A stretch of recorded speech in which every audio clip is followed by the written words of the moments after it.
93.5 red FM पे एक कहानी ऐसी भी सीजन 2 प्रवीण के साथ।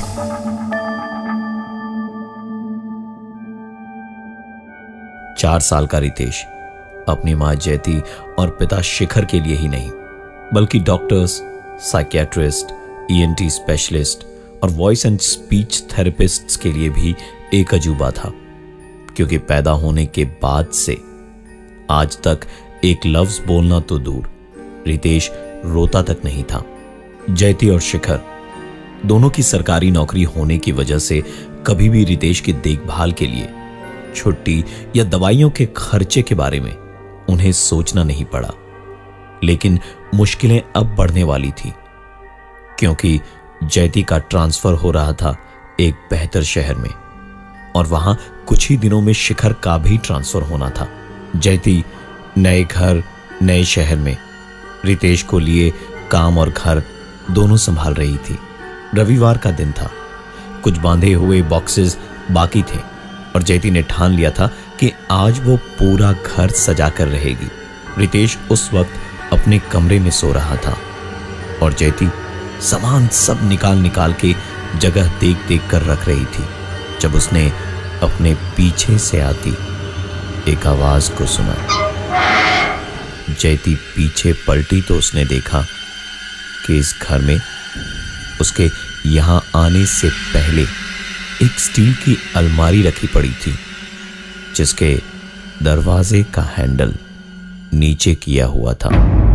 जयती ने 1 मिनट को उस हैंडल को देखा और किसी भी आम इंसान की तरह अपना वहम मानकर उसने उस पर ध्यान नहीं दिया और सामान अनपैक करने में लगी रही। उसने एक कार्टन में से एक फ्लावर वास निकाल के टेबल पे रखा ही था जब जयती पलटी और उसने देखा कि वो अलमारी, जिसका हैंडल थोड़ी देर पहले नीचे हो गया था, अब उसके दाएं और बाएं दोनों तरफ के पलड़े खुले हुए थे। जयती ने डरते डरते अलमारी के अंदर झांका, आसपास सब कुछ देखा और उसके पीछे भी झांका।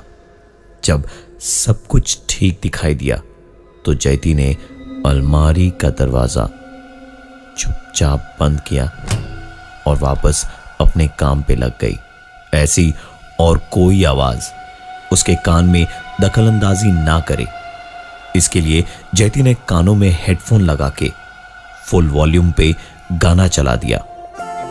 गाना सुनते सुनते दबी हुई सी उसने और एक आवाज सुनी।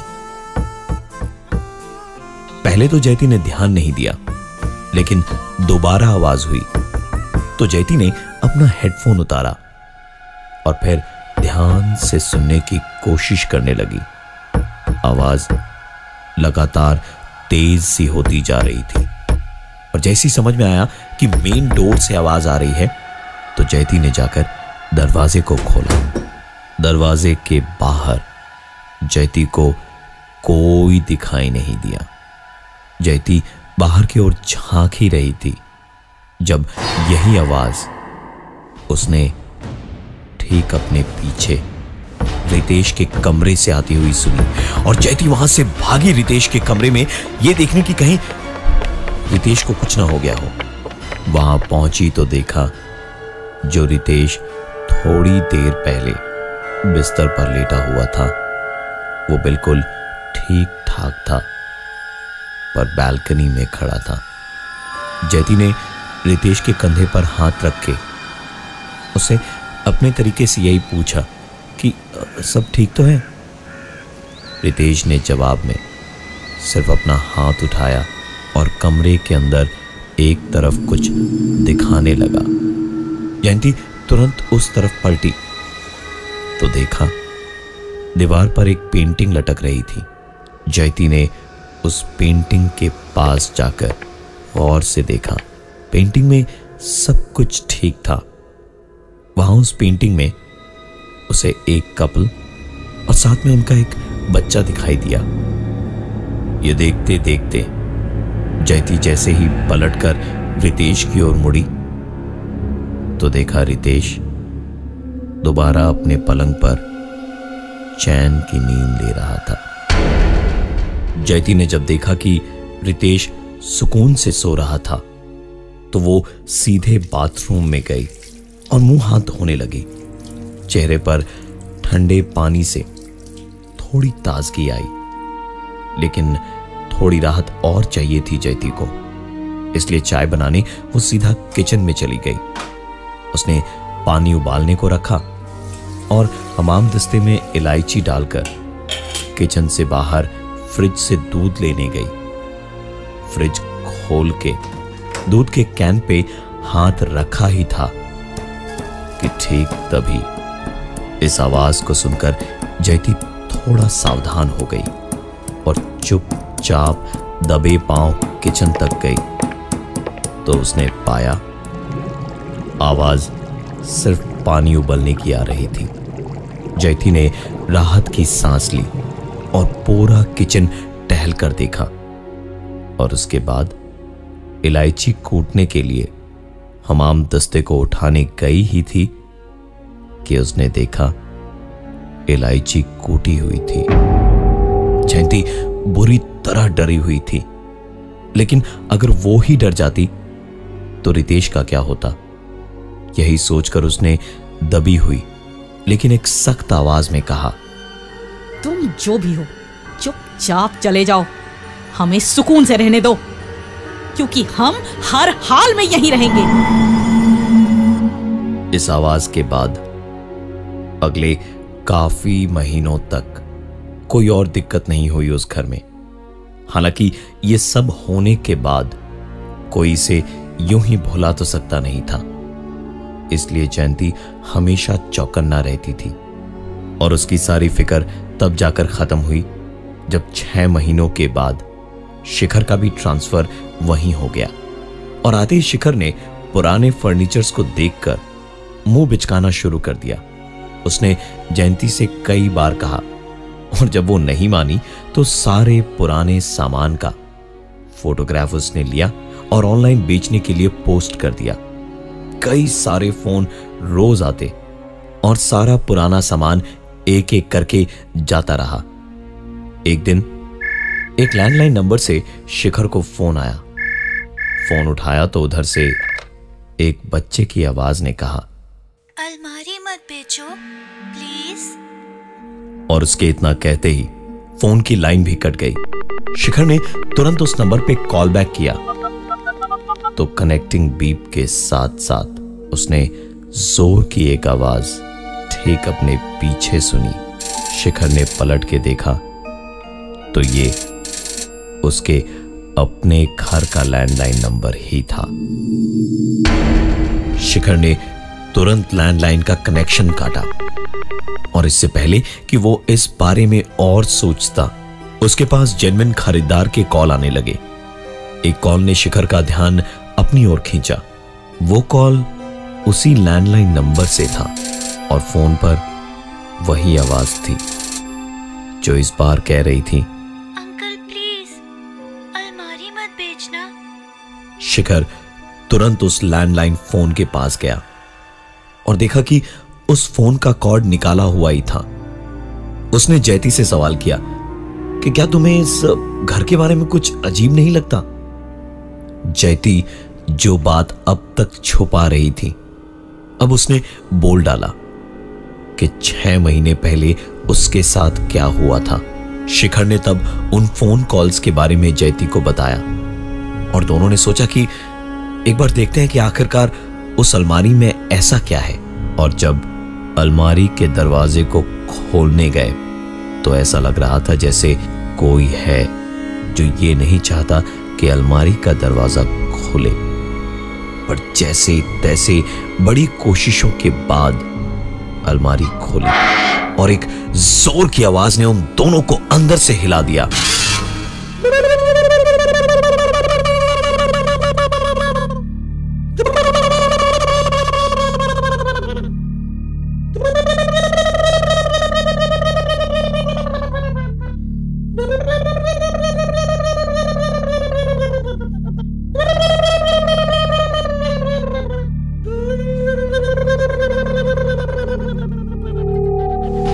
इस घटना से दोनों इतना डर गए थे कि तुरंत अलमारी से 4 कदम पीछे गए और फिर जैसे तैसे रूम से निकले और कमरे के दरवाजे को बंद कर दिया।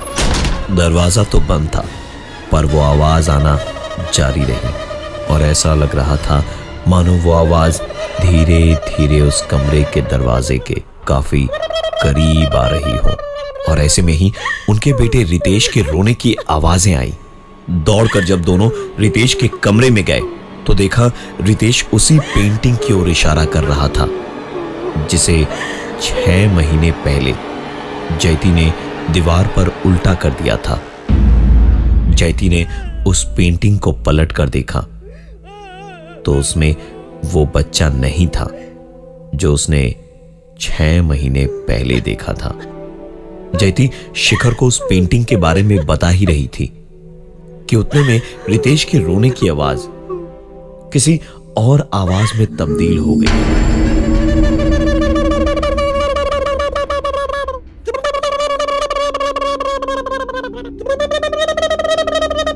पलट कर देखा तो रितेश बिस्तर पर खड़ा था और वही आवाजें कर रहा था जो कुछ देर पहले उस अलमारी के अंदर से आ रही थी। दोनों काफी घबरा गए थे और ये फैसला नहीं कर पा रहे थे कि उस आवाज से दूर जाएं या फिर अपने बेटे रितेश को संभालें।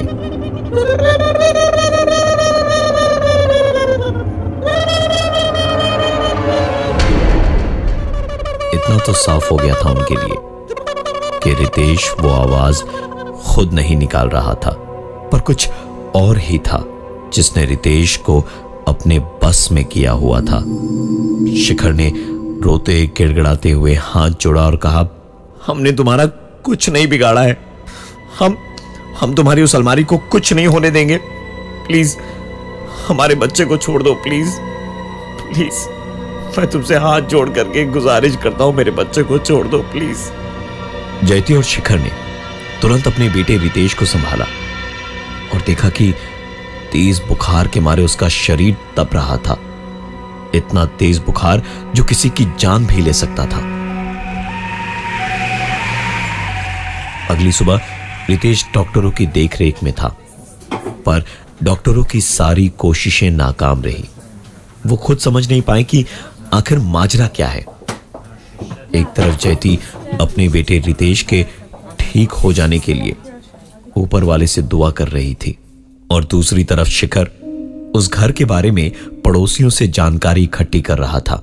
उसे यह पता चला कि उस घर में उनके पहले एक परिवार रहता था जिनका 6 साल का एक बच्चा भी था, जिसकी मौत तब हुई जब खेल खेल के बीच में उसने अपने आप को अलमीरा के अंदर बंद कर दिया था और फिर दम घुटने की वजह से उसकी मौत उसी अलमीरा के अंदर हुई।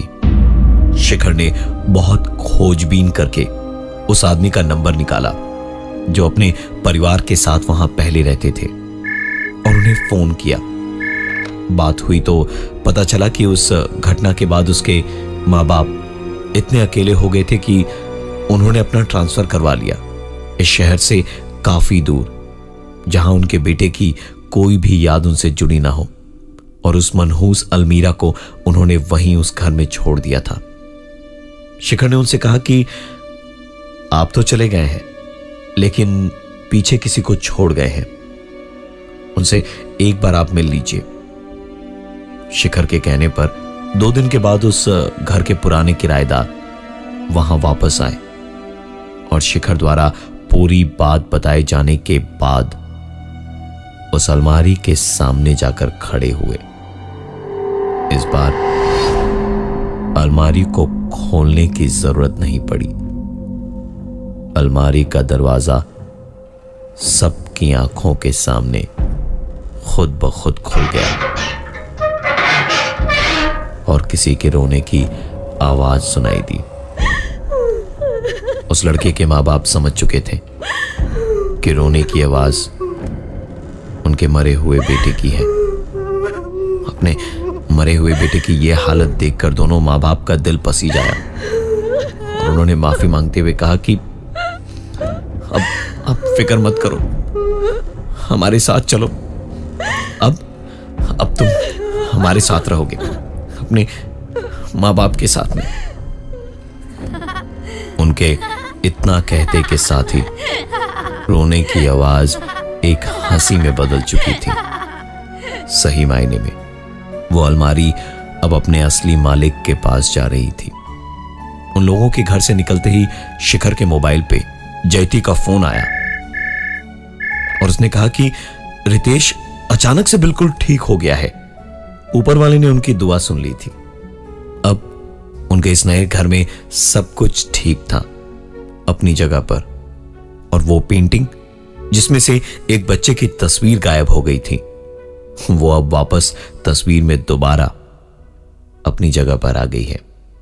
मैं हूं प्रवीण और ये थी आज की एक कहानी ऐसी भी। 93.5 रेड एफएम पे एक कहानी ऐसी भी सीजन 2 प्रवीण के साथ।